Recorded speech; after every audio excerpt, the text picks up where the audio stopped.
আসসালামু আলাইকুম সুপ্রিয় দর্শক মণ্ডলী।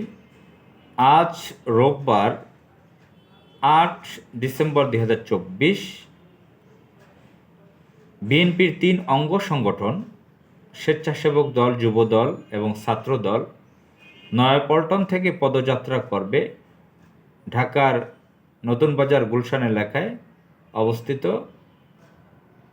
ঢাকায় ভারতের দূতাবাসের দিকে। তারা পদযাত্রা করবে, এই সিদ্ধান্ত হয়েছে গতকাল শনিবার সন্ধ্যা ৭টায়। ৩ অঙ্গ সংগঠন তারা নয়াপল্টনের অফিসে তারা সিদ্ধান্ত নিয়েছে।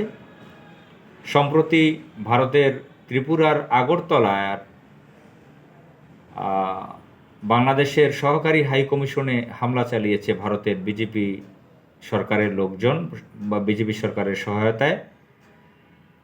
তারা বাংলাদেশের পতাকায় পদদলিত করেছে, আগুন দিয়েছে, ইত্যাদি ইত্যাদি।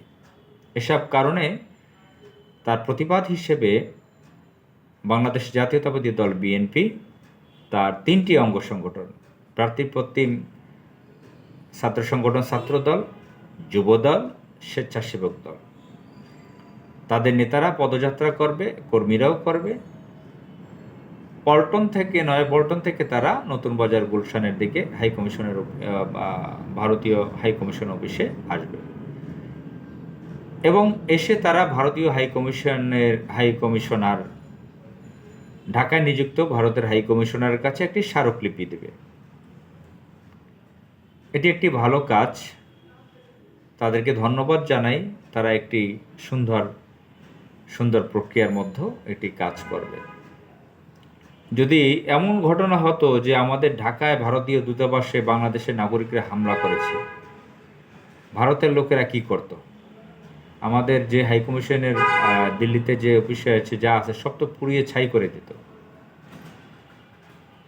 আমাদের মুসলমানরা যারা আছে তাদেরকে শেষ করে দিত। ধরেন বাংলাদেশের হাই কমিশনে তারা হামলা চালিয়েছে, বাংলাদেশের পতাকাকে অবমাননা করেছে, আগুনে পুড়িয়েছে, পায়ে পদদলিত করেছে। এর প্রতিবাদে ঢাকায় কি করেছে? দূতাবাসে কেউ হামলা করেছে? করে নাই।